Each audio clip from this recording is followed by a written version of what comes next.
பெயர் சைவஸ்ரீ. நான் 4ஆம் வகுப்பு படிக்கிறேன். ஊராட்சி தொடக்கப்பள்ளி நீலப்பாடி. 2 அடிக்குள் சரவிடை வைத்து அதை கையில் எடுத்தால் அதை படித்தால் தலையில் அடித்தால் போல் இருக்கும் அறமாய் ஒரு நூல். வாய்மை, உண்மை, பொறுமை, கடமை, கருணை, அன்பு, சான்றாண்மை, ஈகை, கல்வி, விருந்தோம்பல், இல்வாழ்க்கை, கல்லாமை, கொல்லாமை, ஆட்சி, அரசன், நன்று, பொருள், இன்பம் என 133 அதிகாரங்களை கொண்டு 1330 வழிமொழிகள் கொண்ட உலக மொழிகளால் மொழிபெயர்க்கப்பட்ட பொய்யாமொழி, வாயை வாழ்த்து, முப்பால், உத்திரவேதம், தெய்வநூல், உலக பொதுமறை என பல பெயர்களால் போற்றப்படுகின்ற திருக்குறளை பற்றி தான் பேசப் போகிறேன்.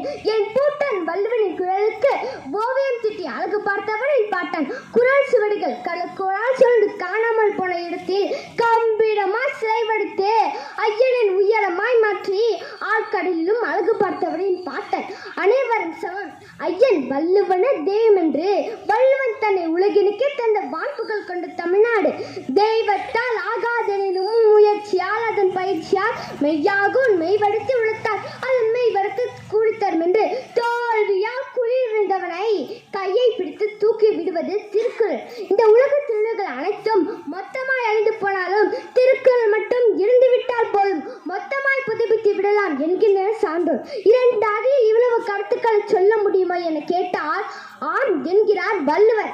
அதைத்தான் ஔவையாரும் அணுவை பிளந்து ஏழ்கடல் புகட்டி குறுக தடுத்த குடல் என்று தலையில் தூக்கி வைத்து ஆடுகிறார். அதற்கெல்லாம் ஒரு படி மேலே போய் திருக்குறளை எழுதியதை இருவந்தான் என்று ஒரே போடாய் போட்டு விட்டார் உக்கிர பெருவழியார். நான் முக திருவள்ளுவனாக மாறி நான் மறைய முப்புள்ளா சொன்னான் என்று ஒருவன் தனக்கு தீங்கு செய்தவர்களை தண்டிப்பதற்கு உரிய சிறந்த வழி தீங்கு செய்தவர்களே வெட்கப்படுமாறு அவர்களுக்கு நன்மை தரும் செயல்கள் செய்து என்ன செய்தாரே ஒருத்தல் அவர் நான நன்மையும் செய்தவர்கள் என்று பழிவாங்கும் இடத்திற்கு கடிவாளம் போட்டது திருக்குறள். இந்த உலகத்தில் உழவுகள் அனைத்தும் மொத்தமாய் அழிந்து போனாலும் திருக்குறள் மட்டும் இருந்து விட்டால் போதும், மொத்தமாய் புதுப்பித்து விடலாம் என்கிற சான்றோர்.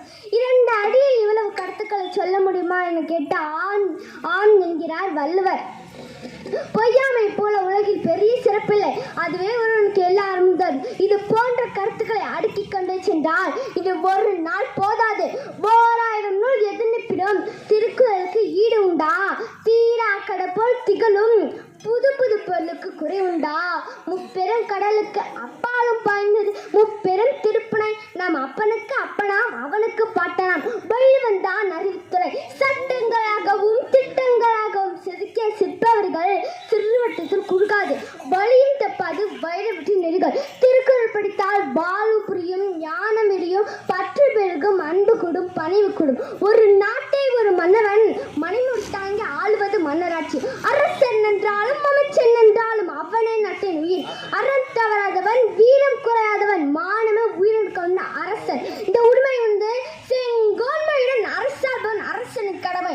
மக்களை மன்னன் காப்பான், மன்னனை செங்கோல் காக்கும். உயிர்கள் வான்மனை நோக்கி, குடிமக்கள் செங்கோலை நோக்கி. மக்களின் கண் காணா தேவி மிடவன், கண் கண்ட தேவி முடித்தவராம் மன்னன். பள்ளி பாவமின்றி மானத்திரவாழ் மலர்கூட செல்வம் வளையாத செங்கோல். கண்ணகியின் சிலம்பு பலர் தெடுத்து விழுந்ததும் தன் தவறை உணர்ந்த பாண்டிய மன்னன் அரியணை தனுவினை நினைத்து வாழ்ந்த செங்கோலை சீர்செய்தான். மணி என்ற மன்னன் இருந்த பசுங்கன்றை போட்டு தன் ஒரே மகனை தேடி சக்கரத்தில் கொண்டான். ஆண்டிலிருந்து மணந்தி சோழன் என்று அழைக்கப்பட்டான். இவரது நீதி வலுவாட்சிக்கு இறைவா புகழ் சேர்க்கும் விதமாக சென்னை ஒரு நீதிமன்றத்தில் இவரது சிலை வைக்கப்பட்டுள்ளது. இவை கதைகள் அல்ல, வரலாறுகள். மன்னன் என்றால் இப்படித்தான் இருக்க வேண்டும் என்கிறார் மாதாண்டு மங்கி வள்ளுவர். ஓரை தவறாக வைத்து தரத்தரம் என்று சரிந்து போனவர்கள் எத்தனை பேர்கள்? மாயமான தந்து ராமன் ஓடாமல் இருந்தால் ராமாயணத்தில் இலங்கையும் சீதையும் அவலமடைந்த வரலாறு நிகழ்ந்திருக்காது. சூதாடத்துக்கு முன்பு தர்மர் கொஞ்சம் யோசித்திருந்தால் பாரத போர் ஏது, பாஞ்சாலிக்கு அவலம் ஏது? ஒரு அரசாங்கம் எப்படி இருக்கக்கூடாது என்பதை கடுங்கோன்மை என்கிற தலைப்பின் கீழ் பட்டியலிடுகிறார் முதற் பாவலர். அந்த 10 குரட்பாக்கள் மிக முக்கியமானவை. ஒவ்வொரு